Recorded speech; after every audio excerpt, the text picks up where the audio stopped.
আমি এখন দক্ষিণ কোরিয়ার নাজু সিটির নাজু বাস স্ট্যান্ডে অবস্থান করছি। আমার পাশে যেই বিল্ডিংটি দেখতে পাচ্ছেন এটি হচ্ছে নাজু বাস টার্মিনাল।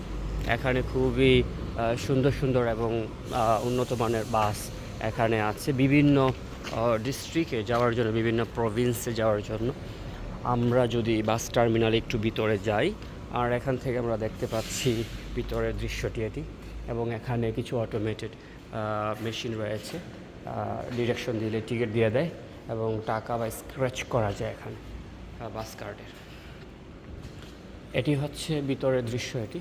আর এখানে দেওয়া আছে বিভিন্ন সময় কখন কোন ডিস্ট্রিক্টে, বাংলাদেশের অনুযায়ী কোন ডিস্ট্রিক্টে বাস যায়। এটি হচ্ছে তার দৃশ্য এটি। আমি এখন এই বিল্ডিংয়ের অপোজিট বিল্ডিংয়ে যাচ্ছি।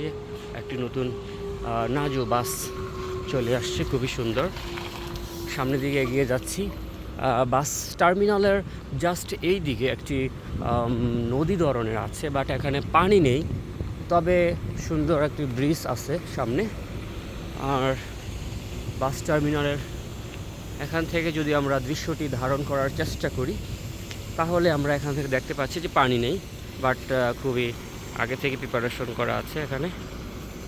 বাস টার্মিনালের চারোদিকের দৃশ্য এটি, এবং আমরা এদিকে যাচ্ছি একটু। প্রত্যেকটা বাস এখানে নাম্বারিং করা আছে, ওই নাম্বার ওই নির্দিষ্ট সময়ে নির্দিষ্ট গন্তব্যে যায় বাস টার্মিনালে।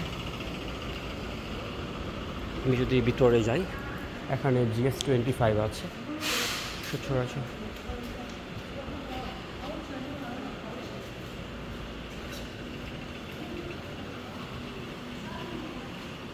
খুবই সব সময় পরিষ্কার থাকে, তেমন মানুষ নেই, তবে খুবই পরিচ্ছন্ন।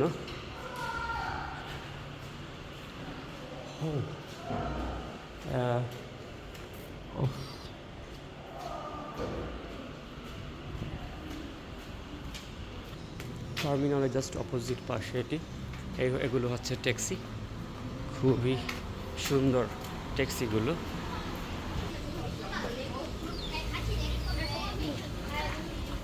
বাস টার্মিনালের অপোজিট পাশে রাস্তা এটি। দক্ষিণ কোরিয়ার নাজু বাস টার্মিনাল থেকে আমি মোহাম্মদ আরিফুল ইসলাম বিদায় নিচ্ছি। Thank you for watching this video.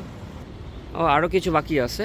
এই দেয়ালে কত সুন্দর সুন্দর দেয়ালে চিত্র অঙ্কন করা হয়েছে, দেখতে খুবই সুন্দর লাগে। এবং দক্ষিণ কোরিয়ার সংস্কৃতি, কৃষ্টি কালচার এবং রুচি, তাদের দৃষ্টিভঙ্গি এই দেয়ালগুলোতে ফুটে ওঠে।